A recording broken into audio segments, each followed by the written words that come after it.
We are straight up 9 o'clock, and we do have a good bit to cover, and so I do want to get started. I'm Linda Tucker.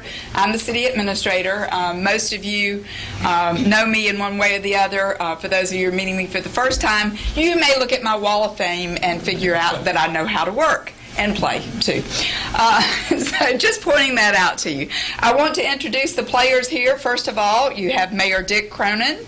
Good morning. He has been a champion of beach preservation his entire time in office, so we are extremely fortunate to have him helping us out to keep the beach in the condition that we need for it to be, which today it is not in the condition that we need for it to be. Also here is Emily Jubin. Emily is my assistant. She's the assistant administrator, and if you cannot get me, or if you would just prefer to talk to Emily, you can contact her. Our offices are right next door to one another. There is very little that goes on with the city that Emily's not fully cognizant of as well. So sometimes our schedules get busy, so you should know that Emily is a good contact person for you. Also, Stephen Trainum. He's with CSE. Stephen has been working with the city for quite some time on our beach preservation endeavors, beginning with projects that go all the way back to prior to our 2008 major beach restoration. And he brought with him today Trey Hare, who's also with Coastal Science and Engineering. My understanding is that most of the time they spend their time on the beach and in a boat, which, I keep thinking about that. And we also have representatives in the room from OCRM. If you guys will just stand up real quick so that you will know who to love and you will know who to hate by looking at those three guys right there. Do names real quick. I'm Blair Williams. I'm the manager of the Wetland Permitting Section. I'm Sean Briggs, manager of the Compliance and Enforcement Section. And I'm Matt Slagle, and I work with Blair in the Wetland Section.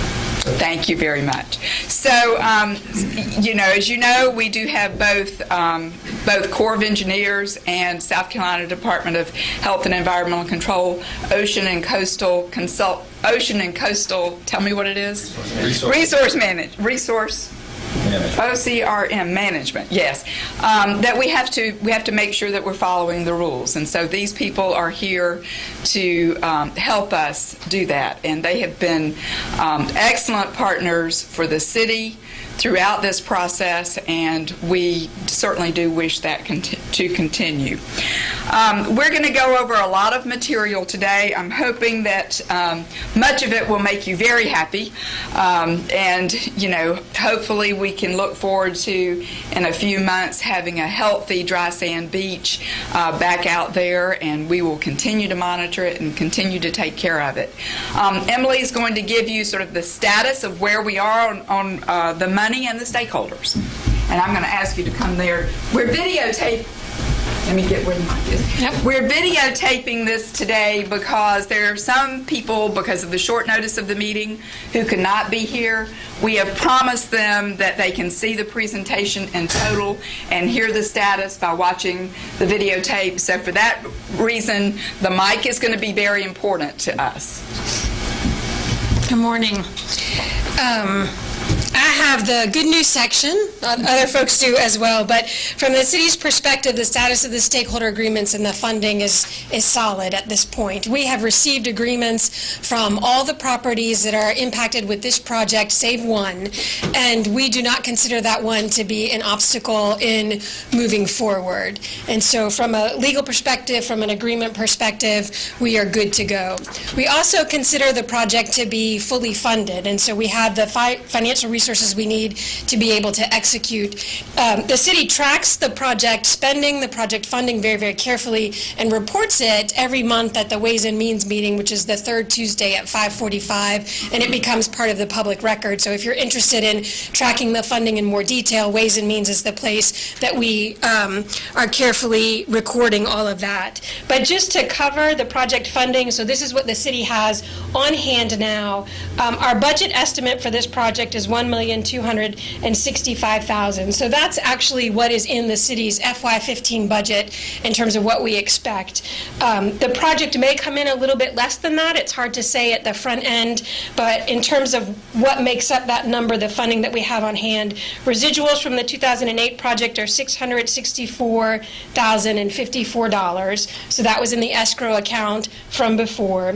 The City of Isle of Palms put in $200,000, and then we have received $401,042 to make up the total, plus $11 in interest earned, which is very important, of course. We have contracted for the engineering with CSE, and we have a proposal from Baker for the costs for this project. Baker is the company that constructed in 2012, and so our intention is to amend that existing contract to be able to just execute this 2014, and they've given us a price per cubic yard. We have a couple different scenarios that could happen, and they'll talk about in more detail depending on where the shoal is, but the cost for a cubic yard for moving the sand is about $2.95, and so we've based our estimates for mobilization and that cost per cubic yard. We also have to pay for truck counters. There's a contingency in there, and then some professional services and legal in case that comes to be. But we consider the project ready to go from a funding perspective and from an agreements executed legal perspective, so we're good. Questions? Okay. All right. Thank you, Emily. What we're going to do now is that Stephen is going to go through his presentation, which will cover the status of the beach the last time that Coastal Science and Engineer was out there monitoring the beach, which they have a contract with the city to constantly go out there and monitor the beach to determine its condition. And then he will also review how we expect to deploy with this initiative. So, Stephen, I'll turn it over to you. And I'm going to turn the mic a little bit. Would that be good? I'm going to come over here. Good. All right. Thank you, Linda. And I think I've probably... Everybody see that? Yeah. If you want to, we can turn off that last light switch on the corner, and it might help that lighter corner there. I know a lot of the faces in the room, so you've probably seen a very similar presentation to this. Just bear with me. At the end, we'll kind of get into the more project-specific conditions here and what we're going to be doing. And please stop me at any point if you have a question. I don't mind pausing the presentation to discuss questions or anything. During the presentation, it might be easier than waiting till the end, so speak up at any time. Like Linda said, we've been monitoring the beach consistent every year at least since 2007. If conditions warrant it, we've monitored it semi-annually or quarterly, depending on if there's a significant problem. And we do this by doing surveys. So you might see a guy walking around with a pole. You might think he's doing something for Google Earth or something like that, but that's us doing a beach survey. And then we also tie that in with our boats. So our surveys extend from behind the dunes all the way out to about 3,000 to 6,000 feet offshore. So we're mapping the entire beach from the Cedar Creek spit all the way around to Breach Inlet. The area that we're going to focus on is what we call reaches 5, 6, and 7 is still kind of part of Wild Dunes, but 5 and 6 are the areas that we're really going to focus on. And that Reach 5 starts at 53rd Avenue and then extends down to the Wild Dunes property owner's beach house, and Reach 6 goes from the beach house to the turn in the shoreline here at the 18th Fairway. So we collect all this data. We have lines in this area every 200 feet. So every 200 feet down the beach, we have a survey line. So it's a very detailed survey. It takes a long time to do, but we get quality data that we can build these models off of. This is a digital terrain model, basically a topographic map of the underwater area and the beach along the Wild Dunes. And this is the survey that we did in September of this year. We typically do them in July, but we wanted to push this one closer to the project just to get a condition right before the project, and that would help us to design it and give us that before project condition. So we pushed this one back till early September. And I'm going to show you an animation of how the sand's moving around, but just a couple things I'm going to point out first here. This is the Dewey's Inlet Channel in the dark blue, so that's your deeper water here. The red is your beach, so this bright red is your dry sand beach area. And everything kind of in the orange, that's that shoal that's offshore. That's all the breakers that you see. And where it's kind of closer to red, that's the part that's exposed at low tide. So as of September, so about a month ago, you see how the shoal is just about to be attached to the beach. It's actually kind of attached here at the western end, but that's still pretty low. This has all been migrating. As you'll see, the channel empties out right here. It started up here a couple of years ago, and it's been migrating to the south, so we'll see that moving around a little bit. Does everybody kind of understand what we're looking at there? And here's some aerial images just to show you kind of how dynamic the shoreline's been. And this is something that's happened way in the past, and we're kind of keeping a better record of it now. But we've known these shoal attachment processes, these shoal bypass events have been ongoing. So in 2007, this is before the 2008 nourishment project that used the offshore sand. A very large shoal attached. It actually created a little pond next to the beach. And not long after this, in about 6 more months, was a nourishment project that placed sand from offshore in this area to the east of it and that area to the west of it. And this is a very typical pattern that you see with these shoal bypass events. As the shoal comes on shore, it causes erosion behind it, and that's because the shoal is acting like a breakwater. So if you just put a stone breakwater offshore, it would break the waves.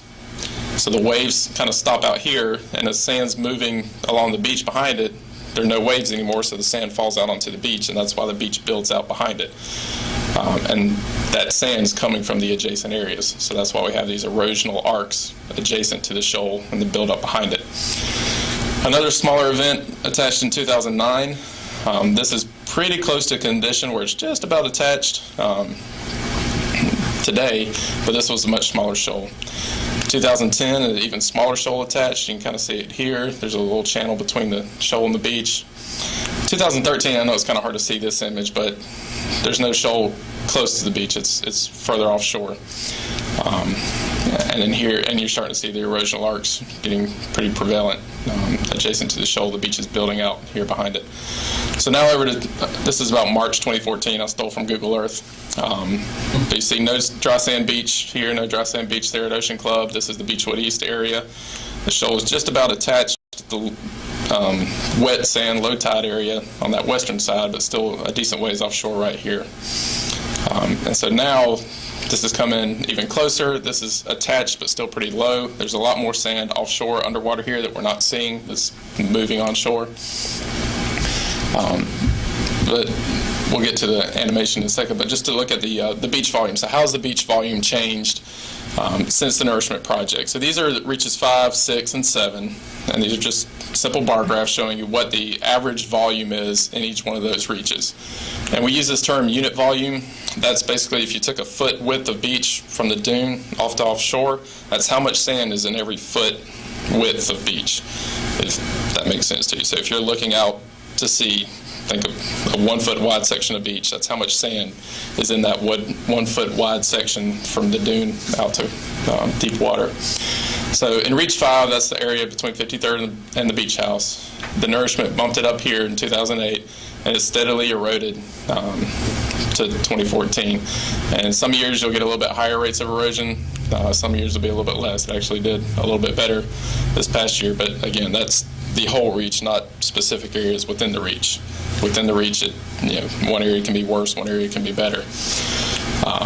So over the past year, it's been better further east in the reach near the property owner's beach house, and further west near 53rd. It's been pretty bad in the middle near Seagrove and Beachwood East and that area.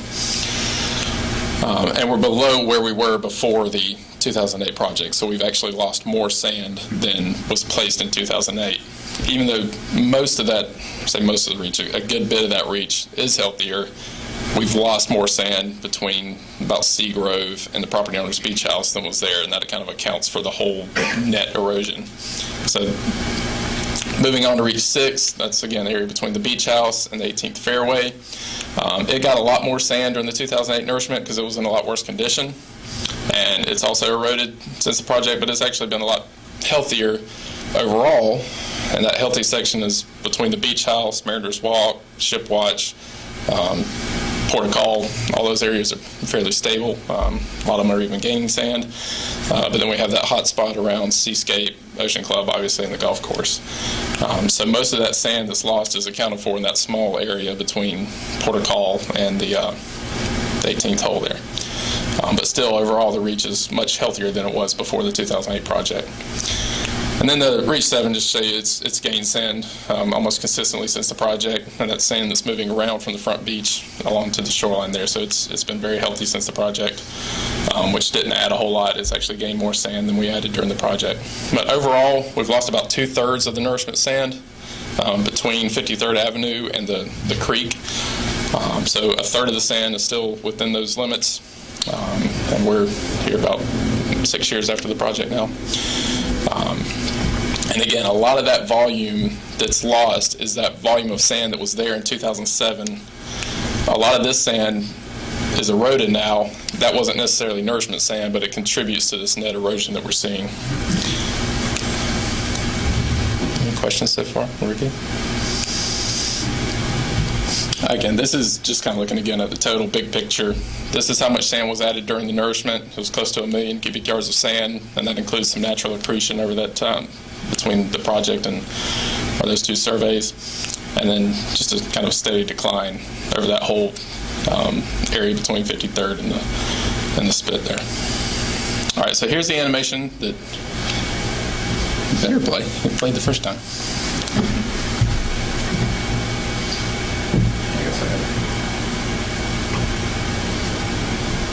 Let's see it on the screen.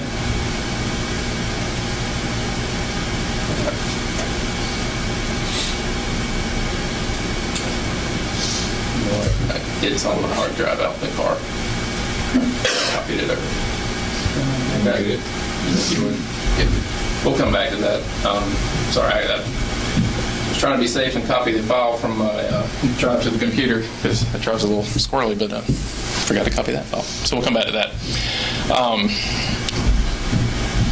The shoal migration, this is just kind of looking at the conditions as you look at it. This was in March again of 2014. There's a couple things I just wanted to point out here. Again, the severely eroded condition. There's no dry sand beach along the Beechwood East area. There's the Grand Pavilion area here, so it's reaching there close to Seagrove. You can see how the beach is kind of stretching out here, and that's that sand that's come from these adjacent areas building out behind the shoal here. So a lot of the erosion associated with Ocean Club and this Beechwood East area is sand moving in here. So this area is accretional while these areas are eroding. The shoal's been migrating about 600 feet per year towards the beach. I'll show you a slide of that.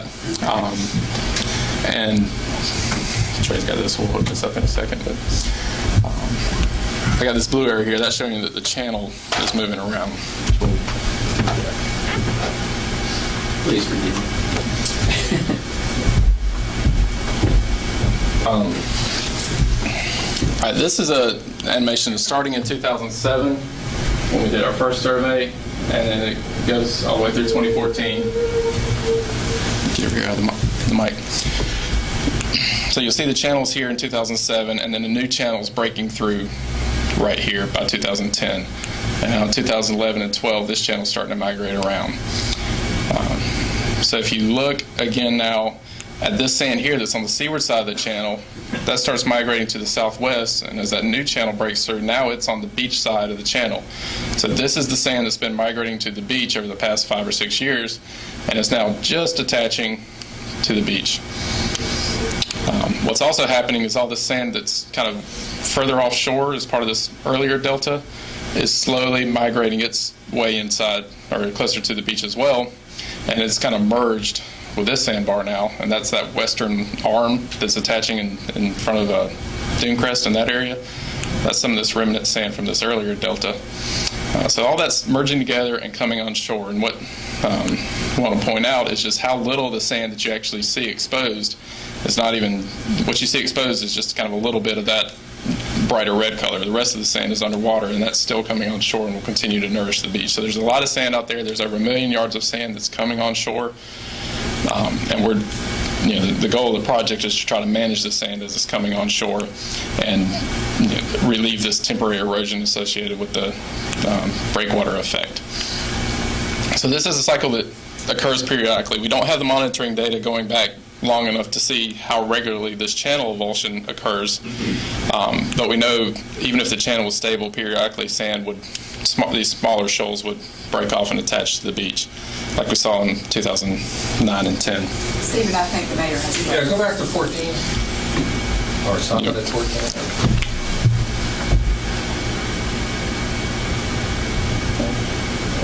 Okay. And you know what I'm going to ask. The trailing a spit up there, Right. That's this feature where's that here. going to go? That's gonna it's gonna hang out for a little while. It'll continue to get bigger, and then eventually it's likely to kind of migrate onto the beach as its own shoal attachment process. And that's happened before. We've seen pictures of that in the 80s when this feature was very large. It actually was attached to the beach. At this point, you could still walk out onto it probably now, but it was exposed all the way to the beach. And that kind of acts like a groin almost and backs up sand behind it. So as this gets bigger, hopefully it will allow more sand to be trapped on that stretch of beach in front of the golf course. And as happened in the past, occasionally it'll just kind of migrate on shore.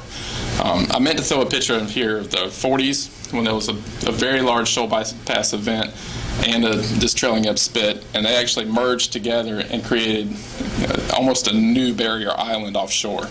And there was a big lagoon trapped basically along the whole eastern end of the island there, and that shoal eventually kind of migrated all the way onshore and the lagoon filled in, but it extended from basically the Grand Pavilion all the way around to the turn there in the shoreline. And we have some photos of that in one of our monitoring reports that the city has. But that's a very positive feature and something that we like to see, and we hope that it's going to be a sign that the area is going to be more stable in the future, but it's just not something we can predict precisely right now. And we can watch that grow if I start the movie again. You'll see in 2007 it basically doesn't exist, and then only over the past about 4 years it's you kind of start to see it form a little bit here.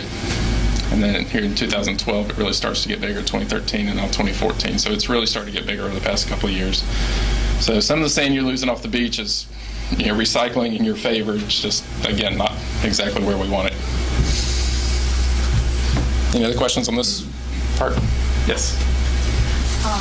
You said you began focus, of course, on areas 5, 6, and 7. And you'll be working on that and not doing anything to the rest of the beach until you finish there.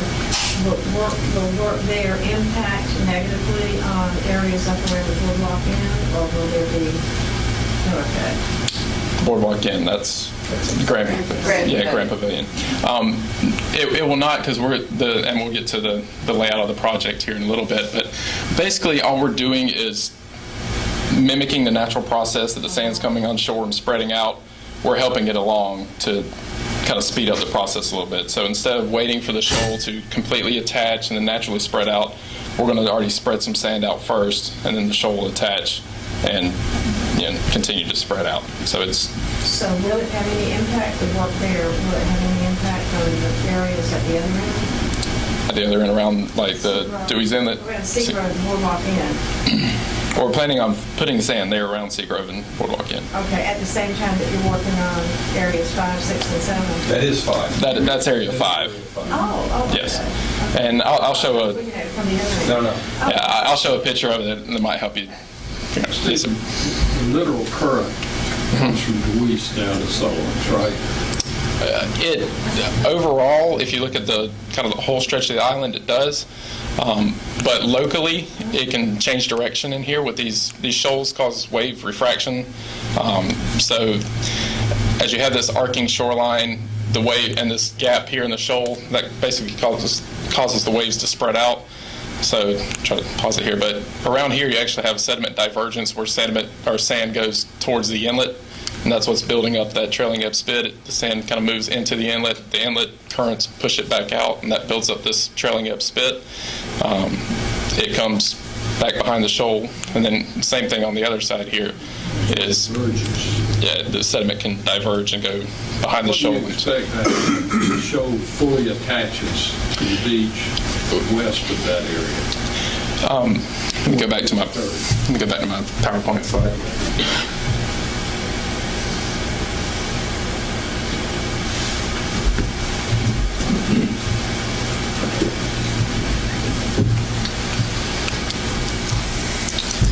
We'll start here and see if we can answer that. So In this instance, this is 2007. If we just imagine that we didn't do a project in 2008, which added a lot of sand, this sand would fully merge and then just start spreading out. And we've seen this happen in the 80s, so it's a good example. In the late 90s, that was another example of it. It would naturally nourish both areas of the shorelines. Now, how much would go each way just depends on the local wave climate around that time. But it wouldn't, and we actually saw this just before the project was building. This area kind of around Summer Dunes Lane was starting to rebuild naturally. It still wouldn't have enough time or enough sand to get the width we wanted it to be. But a portion of the sand would spread to the north, a portion of it would spread to the south. Some of that to the north would keep going into the inlet and be recycled back into the delta and be incorporated into another cycle way down the road. The rest of it would spread to the south and eventually migrate its way down towards Sullivan's Island. And we're not trying to interrupt this process. We're just tweaking it and kind of helping put the sand where we need it right now. Catch back up here.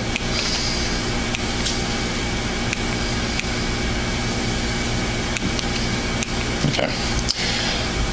So this is the shoal migration. If you're standing at ship watch and you look straight out, this is kind of a cross section of the beach. So here's your dunes. Ship watch building would be about right here. Your berm crest, where the dry sand beach ends and the wet sand beach starts, is kind of this sloping portion right here. And then this bump out here in the black, that's that shoal that's been migrating on shore. So this is kind of the maximum apex of the shoal migrating on shore. So in 2011, it was here over 2,500 feet from the beach, so about 1,700 feet from the shoreline. And then it's been migrating about 600 feet per year. So in 2012, it was here. By 2013, it's increased in elevation and got closer to the beach. Now here in 2014, it's even higher. And only about, and this was again early September, it was roughly 300 feet from the beach. If you eyeball it out there now, it's probably 100, 150 or so. And I wasn't able to look at it last week when it was a little bit higher tide. But so that's coming on the shore, and then here's your accretion behind it. So in 2008, the beach was right here. In 2012, in the orange, it's kind of difficult to see, but basically your berm crest is right here, and now it's eyeball probably 200, 250 foot wider than it was in 2012. That 250 foot of beach is the result of that erosion on either side moving to that area. So the plan right now is to take some of this sand, because the shoal's still not quite attached yet. We can't get the equipment out there for any kind of length of time to be able to move much of it because it's still so low. Again, mean low water is here about -2 feet. The shoal's only about -1 feet. So there's just not much sand that's available right now. We're going to take some of this accreted sand and spread it to the adjacent areas and then let the shoal come in and rebuild that naturally. And this is just looking at how the erosion's picked up, looking at the sea grove area as an example. The red line was before the 2008 project. The green line was a couple years after the project. It was still really healthy. By 2013, it was starting to erode, but over the past year, we went from this purple line here to the black line there. So very rapid, sudden erosion. And that's because as that shoal gets right next to the shoreline, like it's doing right now, or did over the past couple of months, that's when you have your maximum erosion, because that breakwater effect is really severe then. So that's kind of the hardest hit area, the apex of the erosion right now. As the shoal attaches, that area will start to rebuild naturally, but we're going to help it along. I'm kind of talking specifically about the project. Here's our available construction windows according to the permit. We are right here now in this third window. The permit allows us for 4 events. We've completed 1 event, and each event can move up to 250,000 cubic yards. The first one did about 87,000 yards, but our maximum total is 500.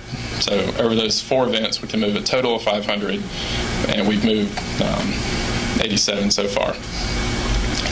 And just to explain a little bit about that last project, that was done in about April of 2012. We were catching the back end of a shoal attachment then. As I showed you, we had an attachment in 2010, was the last shoal it attached. And at that time, the only sand that was available was on the beach in that accreted area. So we used that because there was no shoal attaching. And that's kind of our our worst case scenario. We want to be on the front end like we are now, or actually when the shoal's attached and we can harvest the shoal. Because on the back end, there's not sand coming in to replace it. Now we're on the front end, we could probably put a dump truck out there all day, every day for a year, and it's still going to be building out because so much sand's coming on. So we're in a better situation now, even though we can't quite get out to that shoal. It's still going to be we're in an accretionary period, not an erosional period. So we're here now. We have 2 more windows under the permit. There's a chance to extend the permit if we're still haven't used all the vents for the sand, or obtain a new permit if we need to, but we're kind of, we're learning about the management process and if this is going to be an appropriate strategy or not, and we might tweak this as we go along. And again, the break here is because of the turtle window. We're trying to avoid any impacts to turtle, and also people on the beach during that time. It's not an ideal condition. And I just want to highlight how the 2012 project, how the beach recovered or looks now. This is just looking at the area where we borrowed sand from and the area where we placed sand in 2012. So just within those couple of little areas of the beach. The blue line is where we borrowed sand from. This was the nourishment project here. It didn't gain a lot during nourishment because we didn't actually fill that area. It continued to gain sand as those other shoals came on shore in 2009, 2010, and then started to erode. And like I said, we were on that tail end of those that accretionary period where it started to erode, so there wasn't much sand coming on shore then that was available to spread down coast. If we'd have done it here, the sand is eroding and is spreading down coast. Here, there's no sand to spread down coast. So we did the project here. It continued to lose just a little bit of sand, and then it started to accrete because the shoal that's out there now was coming close enough to the beach to let it accrete. So the borrow area is actually recovered, and to a much greater extent than it was before we did it the last time. In the fill area, this was after the nourishment project. We had pretty rapid erosion and then less erosion. That little bump is the project that we did that moved that 87,000 yards of sand. And then it's eroded much more severely than it was even after or before the last project. So we're trying to bump this number back up. And looking at adding roughly 60 to 70 cubic yards per foot, which would bring that from here up to about here again. And then this is looking at the volumes of the areas that we're proposing this time. If we went out there today and started doing the project, these are the areas that we look at. The green area is the area in front of the property owner's beach house and Mariner's Walk.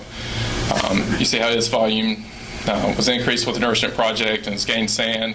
It eroded a little bit before including the previous scraping project, and now it's accretional as the shoal's coming up. This is the area further west near the 53rd Avenue. It accreted significantly following the project, and it's been steadily, slowly increasing in volume since about 2009.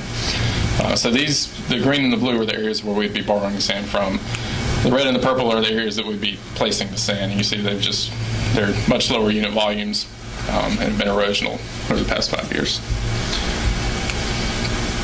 Okay, now specifically about this project and the plan for the project, and then we'll probably want to get into some discussion about the coordination.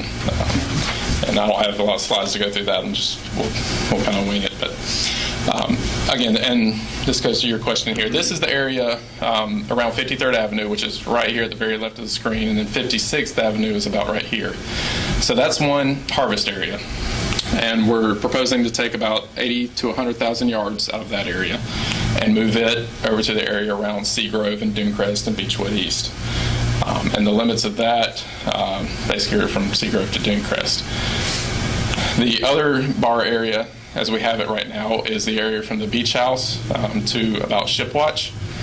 And we're proposing to take between 70 to 80,000 cubic yards of that as it stands and place that in front of the Ocean Club, Seascape, and Golf Course. Those numbers were generated based off the condition in early September. That's why we waited till last minute to do the survey, is because we want to have the most recent picture of what the beach looked like. This area is continuing to gain sand very quickly as the shoal is getting closer and closer. And if that shoal attaches in the next month or two, which it's likely to, then there will even be more sand here, and we can bump up that volume to add more sand to whatever area needs it. And we'll kind of have to evaluate the project as it's going along to figure out the best use of the material there. The other player is the shoal itself. As of right now, like I said, it's not quite close enough or high enough to be able to get equipment out there for more than about an hour, and the contractor really doesn't want to put equipment out there because if something breaks, then they have to get it off the beach as quickly as they can so the tide doesn't come up and claim it. It's just a very large liability.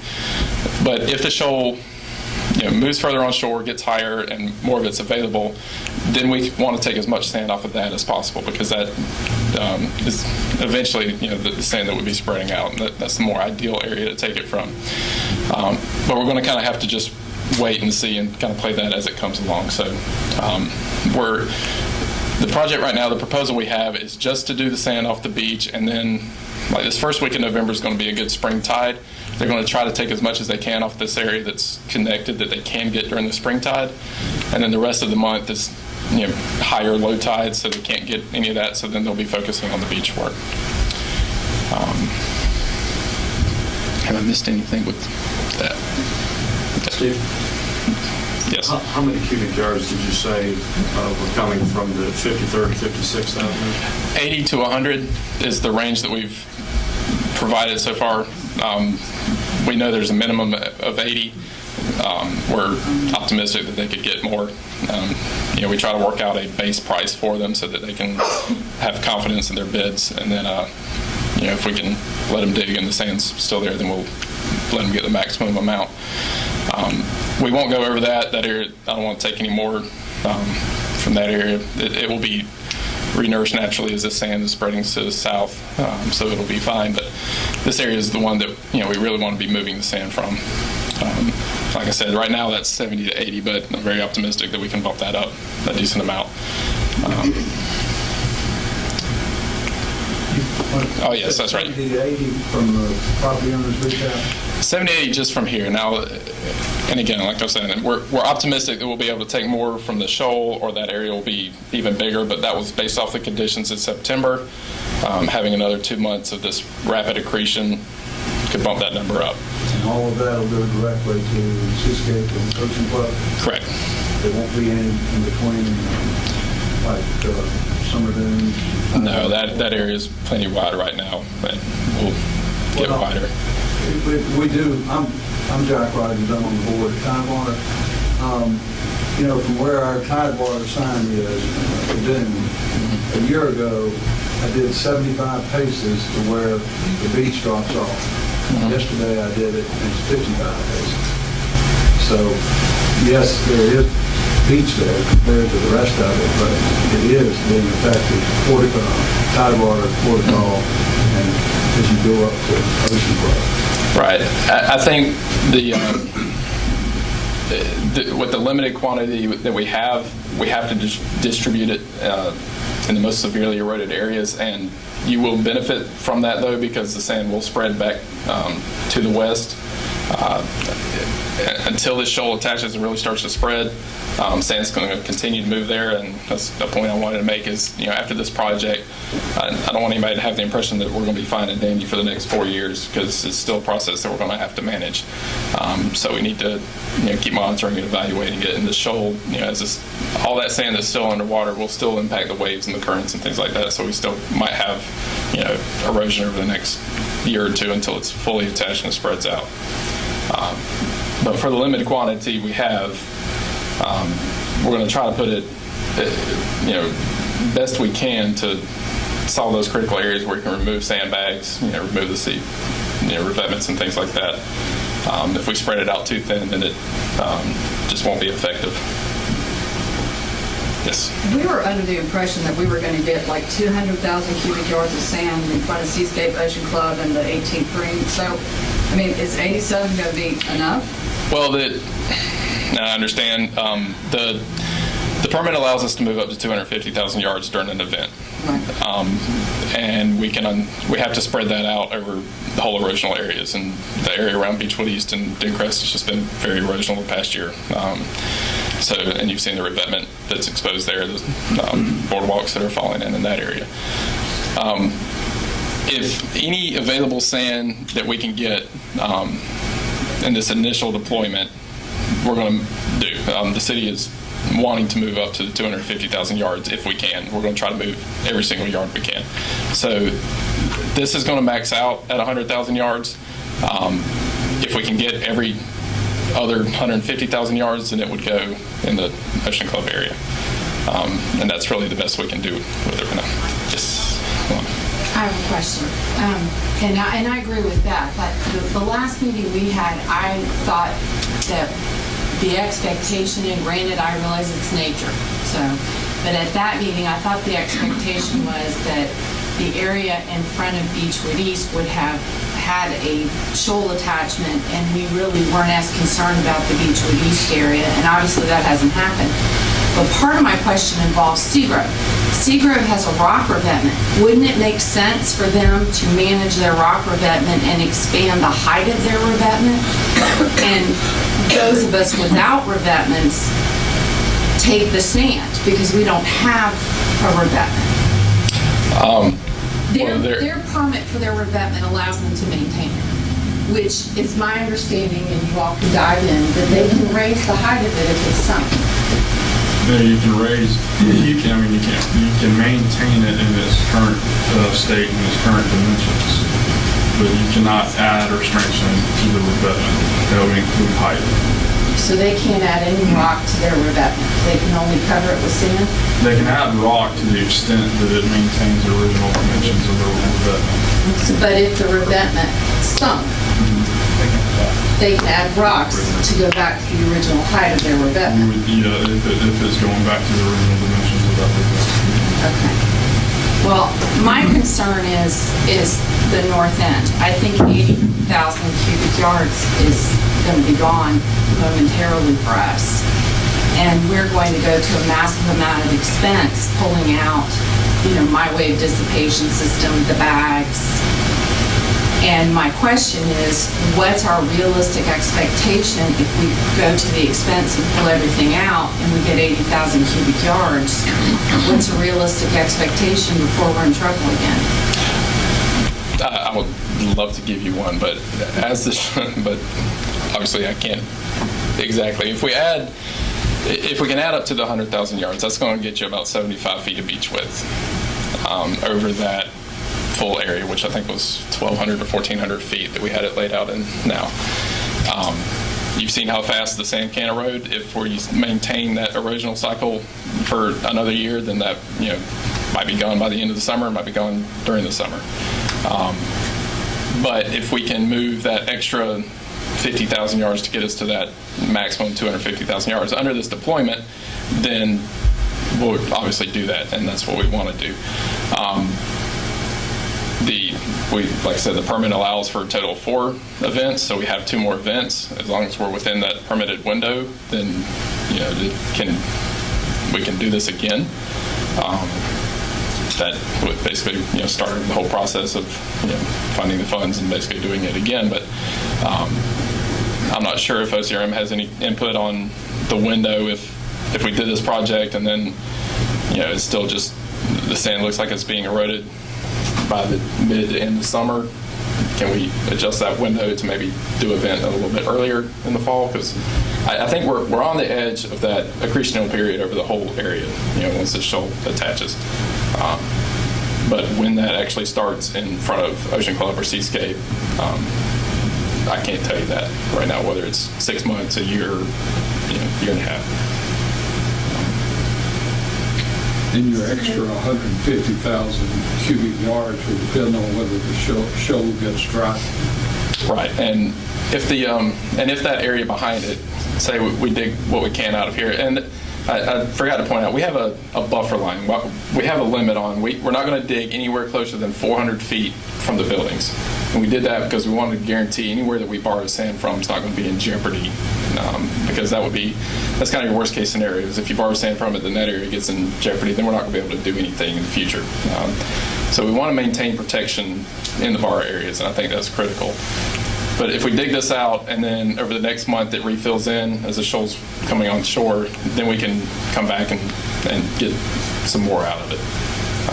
And we can do that up until the permit window in March. Is that likely?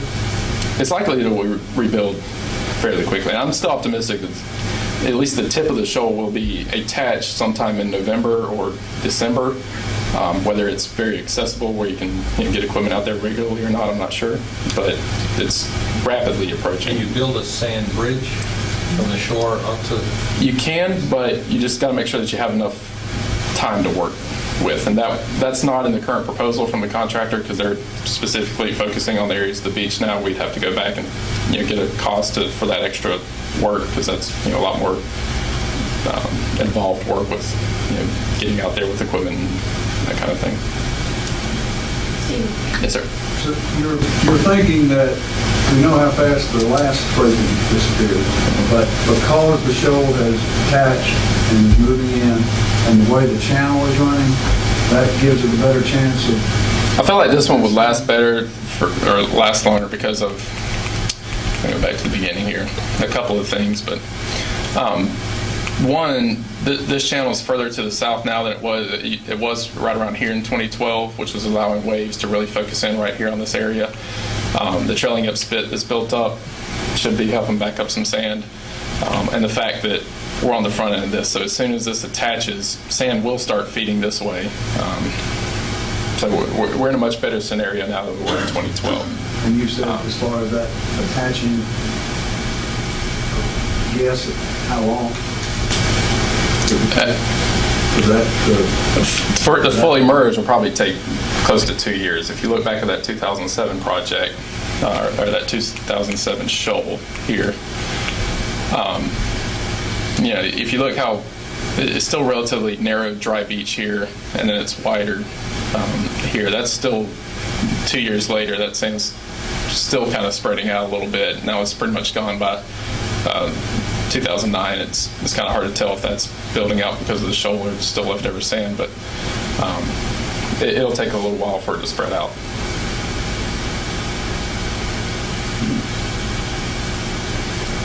Yes. Stephen, and Blair, maybe you can help with this question too. Does OCRM consider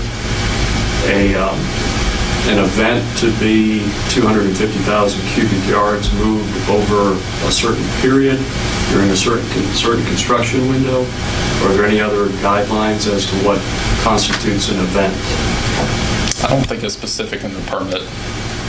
It's really left open to kind of to see what the conditions are and see what is the best management tool on that maximum cubic yards. I mean, that's really, leaving a lot of that expertise up to Stephen. Yeah, I feel like with this situation where we're actively watching this thing come in, if we have to spread it out a little bit longer or a little bit greater window, maybe give them a couple of weeks just to let the beach kind of recover and then, work again on better tides and that still under one project. Yes. Why is there a limit of 500,000? Just to minimize the total impact of the project, it'd be very difficult to get the regulatory agencies to agree just to kind of an open-ended move as much sand as you want to. We had to, and especially on this first go around with the permit and the strategy, is we're trying to narrow in the appropriate strategy on what's the appropriate buffer distance, what's the appropriate volume. So the initial permit called for two projects over a 5-year period. So that 500,000 would have been 250,000 each time. And then we asked for an amendment to allow a greater frequency of permits because we realized that we might not be able to do the big project every time. We might have to do smaller incremental projects. But as it stands right now, there's not 250,000 yards available to move anyway. So if the shoal was completely attached, and if it was this 2007 condition here, you could probably get 250,000 yards just off of this bar here and spread it around. Might not need to do that, but it would be there and available. Let's jump to what to expect in terms of what we'll see, and then we can go back to these great questions. Right. And this is my last slide, I think, But if you weren't around it during the 2012 project, this is the way they constructed it, and it'll be pretty similar this go around. They'll have probably 2 crews out, one working that eastern area and one working the western area, so both areas will be being nourished simultaneously. They go out at low tide and just excavate down, fill up the dump trucks. Dump trucks come over to the fill area, dump it out, and then they spread it with bulldozers. Pretty simple. They stay on the wet sand beach, so they don't drive through the dunes or anything like that. They can move somewhere around or each crew can move somewhere around 4,000 to 5,000 yards a day, depending on the tide conditions and things like that. So you can work out the math on how long that would take under each area, but roughly 20 days or so as it stands now. We're going to ask that we can close off the wet sand portion of the beach during this project. Last time some people were down in the holes and things like that, but it's just really a safety concern. We don't want people down there with the trucks and the holes and things like that. And I don't think anybody wants that liability. So they'll probably install some kind of rope or fencing or something like that along the upper part of the beach. And we ask for everybody's help in trying to keep people out of the active haul zones and things like that. One thing that we have now that we'll have to deal with is the wave dissipation device, the sandbags, and the seawall that we've been instructed by OCRM that no sand can be placed in front of those devices or structures until they're removed. I think we're working with OCRM on if there's a critical structure that has some sandbags, we might, and if it just kind of makes sense, we might put some sand out in front of it and then go back in and dig out some of the sandbags just to make sure that every structure is protected. But as far as I spoke with Darren Nettles on the dissipation device, he's anticipating taking that out before the project. But basically, they'll be able to come and dump the piles of sand at high tide or at low tide, right up against wherever we need to do it at. But the city is only responsible for hauling the sand and dumping the sand. They're not responsible for any of the structures. That's between the owners and OCRM. So if directed by OCRM to not place sand somewhere, then the city can't place it somewhere. I guess that's where we'll have to coordinate with each owner on having that out. Construction is supposed to start the first week in November. November 3rd is a Monday, I believe. It's a good spring tide, so they're going to try to get out low and take advantage of that. The construction will occur mainly during normal daytime hours. If low tide happens to be kind of early in the morning or late at night, then they're going to push those hours just to take advantage of that low tide. But we're limiting them between 1 hour before dawn and 1 hour after dusk. So they don't want to be out there in the dark, but they want to be able to use as much tide as they can. This is just Monday through Friday? They will probably work a couple of weekends. Probably not every weekend, but might work a couple of weekends. And they are planning, I think, on taking off over the holidays, Thanksgiving and Christmas. But again, if there's a good tide that time, they might want to be out there moving it. I hate to keep people out going in the ocean, but it was dangerous last time. People not respect their trucks. Right, and we'll work with the city police department to provide security for that if we have any problems with that. That'll be their job, but I agree that we need to keep people out of there. Steve, you said they are going to work holidays or they're not? Or do you know? Well, will you know? We don't know at this point. I asked him that question. He said that he doesn't want to work around Thanksgiving, but that if the crew wants to work, they might. But I'm sure we could tell them not to if we. That'd be nice to know, so we can let people who are. That's probably the one time during this period where there could be more people here than normal. Thanksgiving's the 27th. High tide is at 11:30 in the morning. Okay. So they wouldn't want to be working in the morning on Thanksgiving Day anyway. Yeah, so with those tides, they'd probably end up taking off right around Thanksgiving. And then hopefully they'd be done by Christmas, at least with any initial work. They would probably stage, we haven't really talked about this too much, but use the same staging areas and facilities as they did last go around, possibly bringing equipment in through 53rd Avenue, or if okay, the access there beside the beach house. I can talk with Dave a little bit more about that to work that out. Any other questions on the methods of construction or coordination? You're going to be closing the beach off almost totally. If you have two crews working. The wet sand beach. Yes, there might be a limited area between the Beechwood East area and so I guess around Beach Club 1. Is that the western one? The one on the left. That area. Beach Club is the only area that wouldn't be touched. Right. And, equipment might be going back and forth through there occasionally, but we might I'm sure we can coordinate a zone there that if people want to come out of the beach house, we could probably have an area that was open to the water. Because, like I said, we're having two crews. That one's going to work the west side, one's going to work the east side. We're going to have security out there? We will have security. The city will have a strong presence during the scope of the project, and we will also have personnel that are on the beach every day because we have to count trucks. So in the moments when there might not be law enforcement presence, we will have people that can summon them pretty quickly because those will be city employees, counting the trucks. So yes, we will definitely be monitoring it as we have done in the past. I wanted to put a little bit of emphasis on Stephen's statement that the scope of the city's contract will not include sandbag removal or any device removal, and we will be hindered in our ability to deploy the project if those things are not taken care of either before or simultaneously.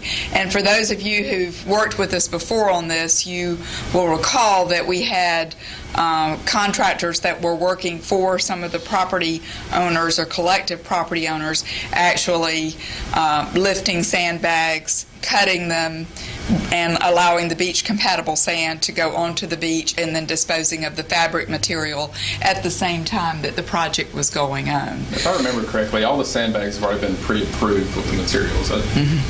Right? Yeah. So there will be some use for the material inside those bags. So, while they've not only provided protection, there will be some positive benefit to those folks who have had to spend a lot of money to place those bags. And I believe the wave dissipation device, what I've observed of it lately, is it's beginning to look like it might not be that difficult to remove. I don't know about Ocean Club situations, so that may be a little more complicated. But I just wanted to emphasize that none of the city's contracted work will involve those things. You say wave dissipation all the way in front of the seascape? That's correct. That's a demonstration project wave dissipation device. Should that shoal attach, within what period of time would this be still considered the same event as this? Put your permit slide back up there so that we can... there we go. I think, like I said, we have until the end of April, although the beach starts getting a little crowded then. I would think through this winter, we could use this as one event because any excess work would be pretty small scale compared to what a full event could be. And we've already discussed this with Baker, and that's why they provided this quote for another mobilization in case they had to take a couple of weeks off to let the beach adjust. We can go back out. The thing we don't want to do is have them remove their equipment in total to some other project and then have to call it back. We'd like to close couple as best we can, even if they stand down for a couple of weeks. Right. Yes, sir. I just want to make sure I understand this. So for the folks who have sandbags in that stretch, Section 5 out there, is it an expectation or a requirement those sandbags be removed by the time this project is completed? Is that the timing that you expect? I think OCRM is going to speak to that. They issued the emergency order authorizing sandbags further disposed to happen, and there's a requirement as a condition in that emergency order that says that it has to go off prior to the start of this construction and or November 3rd, whatever one's assumes the first. Typically what happens is what Stephen said before, is what maybe the contractor will put a protective strip down, basically a layer of sand at a certain height, away from the bags, closer to the water, to allow them, the contractor, to remove the bags and still have the protection. And then with the bags removed, come in and fill in and finish the project. Yeah, Larry, could we, and I'm thinking about the Beechwood area, that western side, say they're going to be bringing sand from the west, so if we started placing sand at the eastern end of the fill area, could we, on November 3rd or November 2nd, a couple of days before, right there after, remove a section of the bag, say 200 to 300 feet, place sand there, the next day remove the next 200 to 300 feet, and kind of work back to provide that dune continuously. Yes, we've talked about this, and we're still coordinating. It's going to take a lot of coordination between Steve and the city and the actual individuals that we authorize emergency orders with. But we're willing to work with folks. We're willing to work with you to do that before there's folks protection while the project goes underway. So, we'll work out the details. But yes. Yeah, we're not wanting to leave I think you anybody. add a caveat to that. That's for the structures that have been authorized by emergency orders. Any illegal structures are not going to be afforded that. All right. Finished out the permit for the possible we have another question. I'm sorry, Lon. I got two questions. My first question is, would there be any benefit, and I realize, granted, that my property's in the drain, we're in trouble. Would there be any benefit to postponing the project a couple of months to see if this shoal attaches, that therefore affords us more sand and more bang for the buck? Or is this November date, this is it, this is what we need to do? Strictly from a construction standpoint, yes, the longer we wait, the more potential sand we would have, but then we're waiting another couple of months with the sandbags as they are, with people maintaining them. That's a pretty significant cost.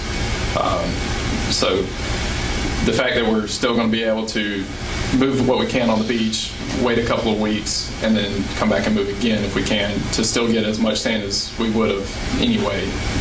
But the area where I am, no one's maintaining their bags. They're not allowed to. Okay.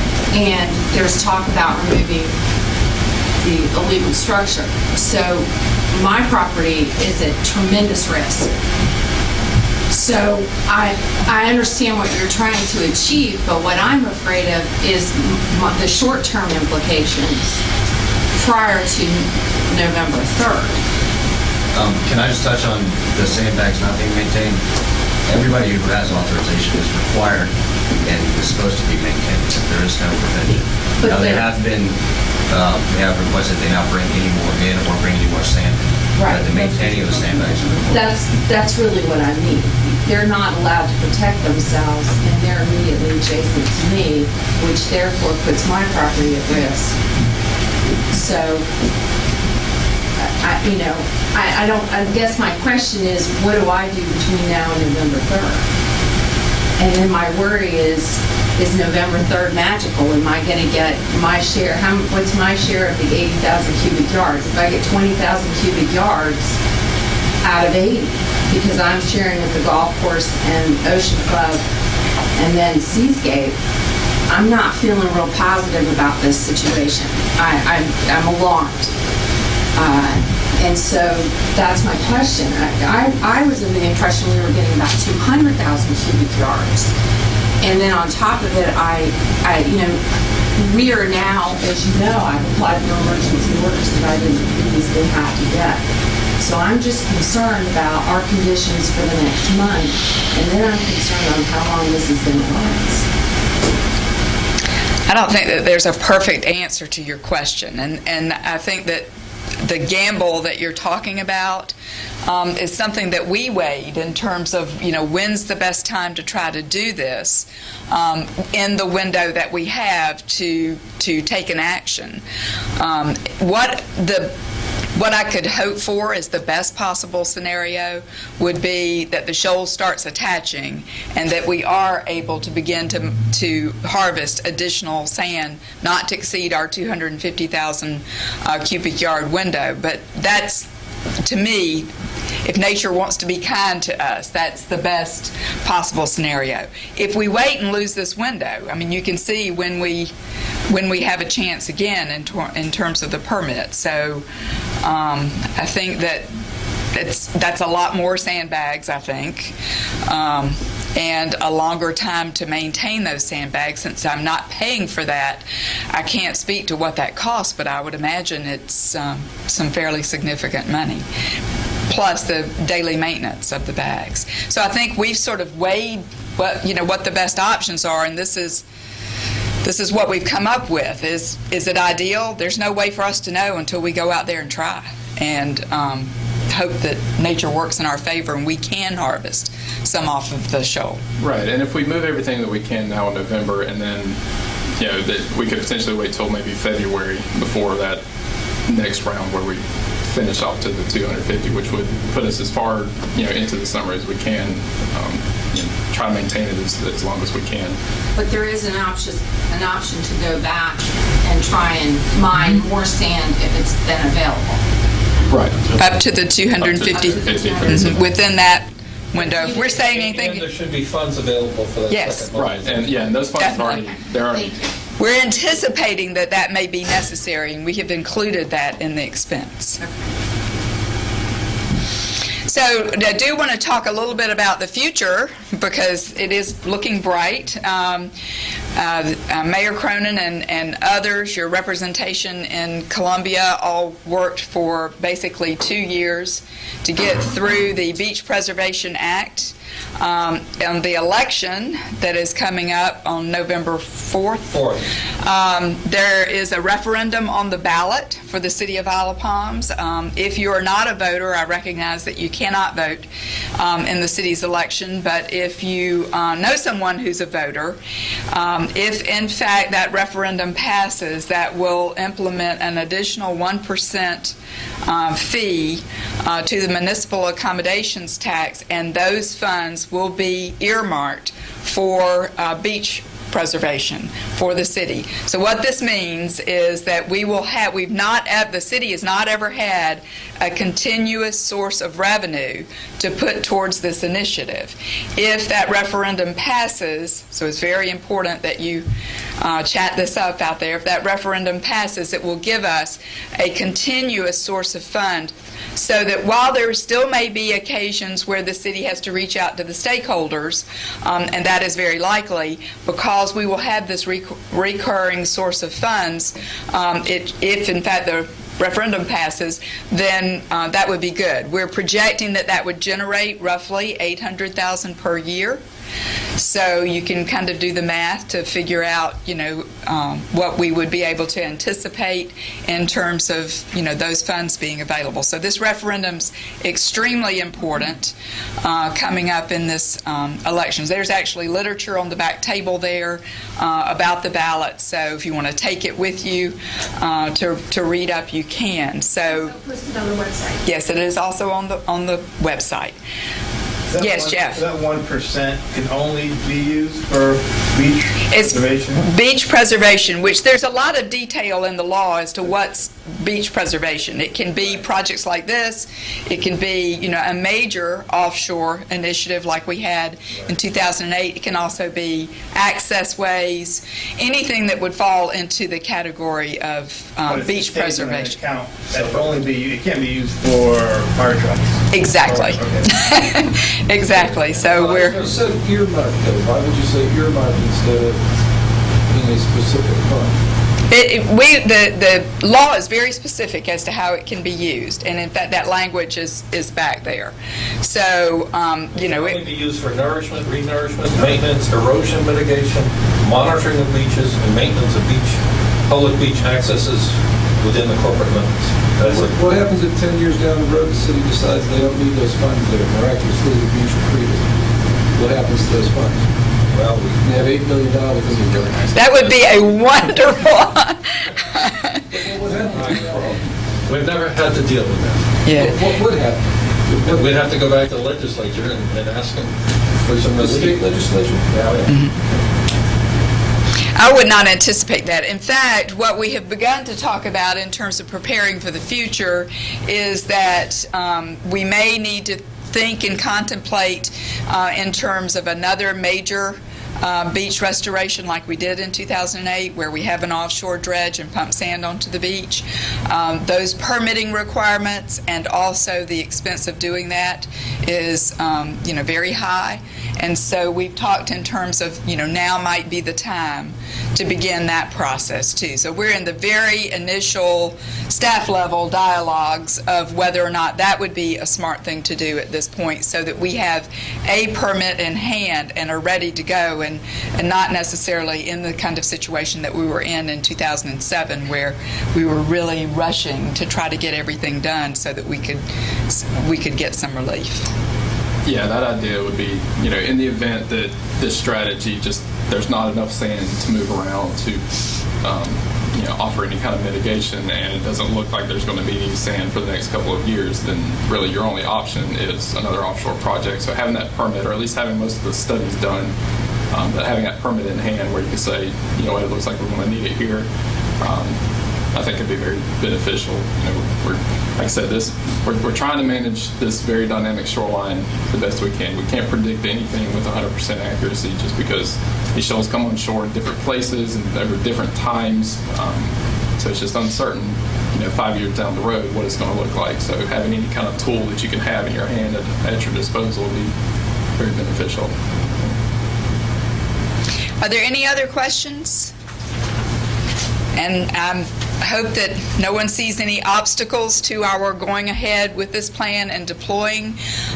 If not, then City Council will be entering into a contract with Baker or changing Baker's contract to include this project.